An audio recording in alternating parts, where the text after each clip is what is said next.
Hi, my name is Hayden Blackmon. Welcome to my craft track presentation. Some of you may be wondering, Hayden, why did you pick sound as your craft track? Because I like things that light up. Seriously though, I picked sound because I really wanted to collaborate with my fellow classmates. And I saw people, splitting off and becoming directors and becoming cinematographers. And I was like, I really want to work with these people. I don't want to necessarily be competing with them for positions. I want to have a group of people that can come together and fill every position. And at the time, there were no sound guys. So it seemed like a perfect fit. Also, I really like combining both artistic and then technical knowledge and smashing them together, so it's part knowledge and practice and getting things right over a long period of time, and part experimentation and craziness and spontaneity. Sound for me has been a really great experience here in about the 3 years that I've been concentrating in it.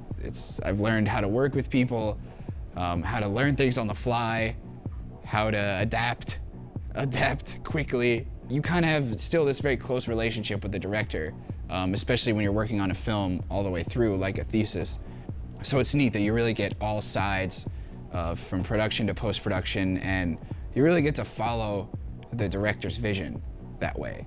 For sound, production is just about capturing everything you can as clean as you can on set, and then in post you can do millions of things. Another beautiful thing about being a sound craft tracker, it's kind of like having two lovers, because you have production and you also have post-production. So sometimes you'll get tired of holding a boom pole and mixing the knobs, and you can put that down for a while and say, baby, I'm bored. And you go to Pro Tools, and then you get to play with a mouse and keyboard and sit down. And it's just two different worlds, and it's nice to be able to jump from one to another when you feel like you need a change.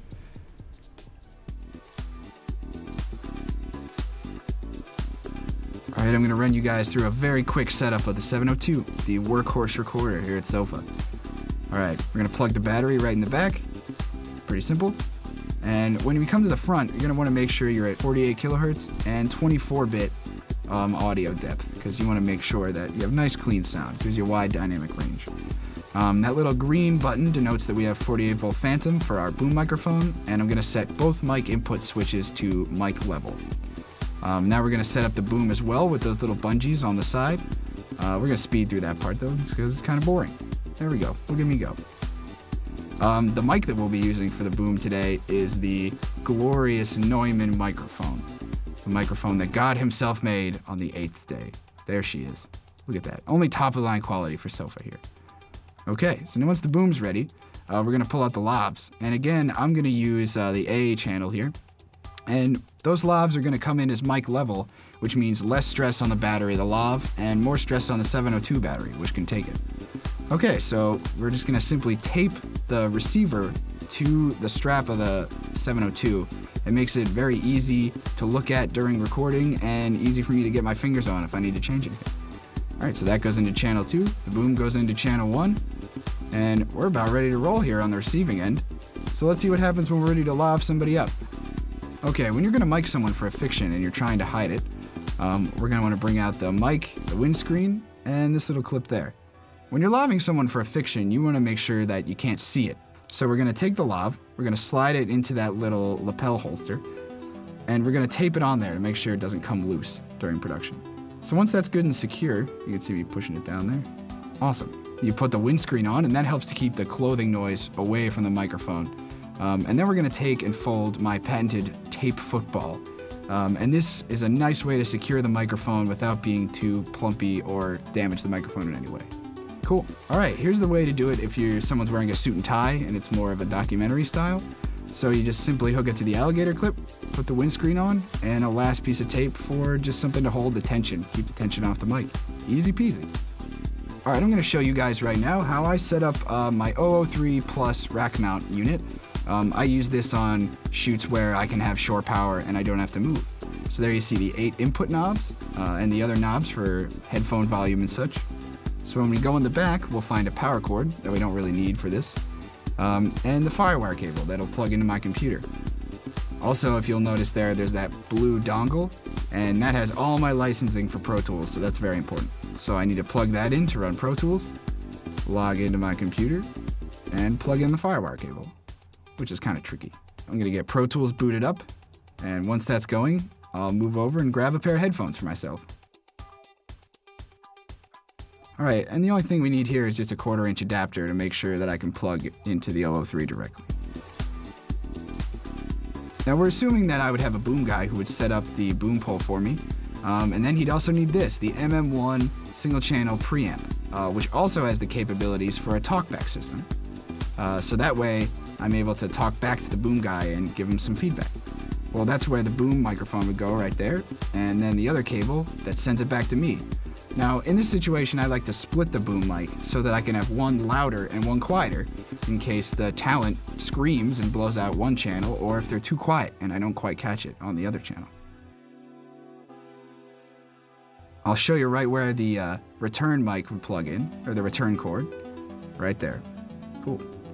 Now, when using lavs with this setup, it's very handy because you can plug into the wall instead of having to use batteries, so that saves money and time for having to change out batteries. It also lets me monitor the lavs more effectively because they're right there at my fingertips if I need to change settings or adjust the volume.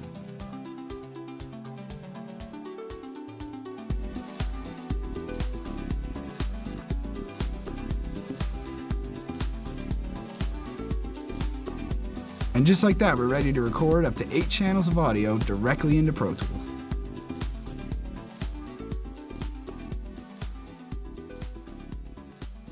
Drop-Off is like a pseudo character, and we really wanted to give it a voice, if you will, without making it too obviously a voice. So if we come over here to my regions list, we can find the dragon sound that I used for its actual voice. Here it is. All right, this is going to sound kind of crappy because I pulled it off the internet, but you'll see what I did with it. So this is the dragon sound as I found it. That's pretty nuts, right? It sounds like a walrus on steroids or a trumpet through a toilet or something. Interesting. Now, what I've been doing with a lot of the drop-off sounds, as you may have heard, is stretching them. See thunder, stretched, stretch, dragon roar right here. So I put them through a program, and it literally pulls them apart, but does it really nicely and fills in the areas. So it puts it kind of in this ethereal world and gives it a special sound. So here's what it sounds like now.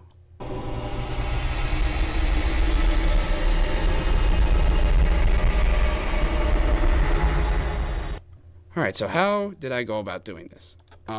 If we highlight this one track, you can zoom in here and see that I've cut up pieces of the dragon to specifically fit each of these little bursts. And then I put some reverb on it, interestingly enough.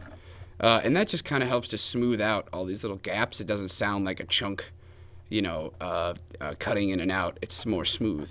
But let's listen to what I have in its final form here.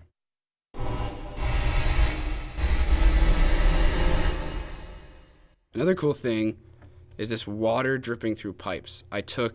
We recorded some water sounds through a big piece of PVC pipe, and then we stretched it out, so let's listen to how that sounds.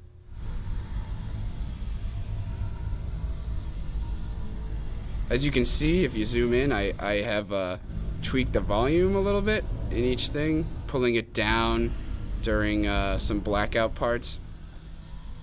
And that helps to keep it alive, keep it like it's breathing. Like I said, we wanted the drop-off to have a voice. And then the icing on top, in my opinion, is these really cool vocal recordings that we did. We got a couple chorus groups to come in, and we recorded them and then put it through that same sound stretch software, which is just Audacity, believe it or not.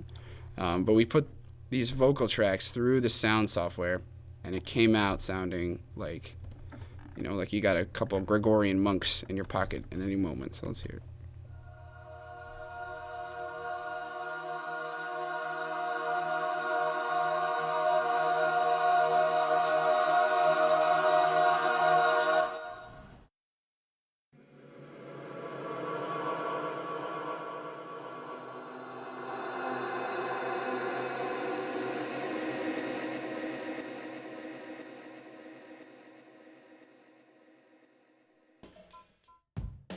So when I started my craft track in sound, I think my main goals that I wanted to accomplish were collaboration, professionalism, and knowledge. I wanted to feel like at the end of this journey that I knew enough to go out into the world and practice my craft and, be on par with other mixers out there.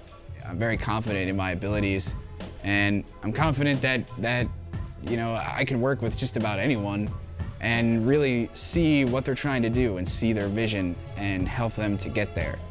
And that's what I really like about being a craft tracker. You get to expand on someone else's ideas. You get to sort of take someone's beautiful words, someone's ideas, and expand on them and bring them to levels that would not have been reached by that person alone. That's something I'm going to take with me through the rest of my professional career.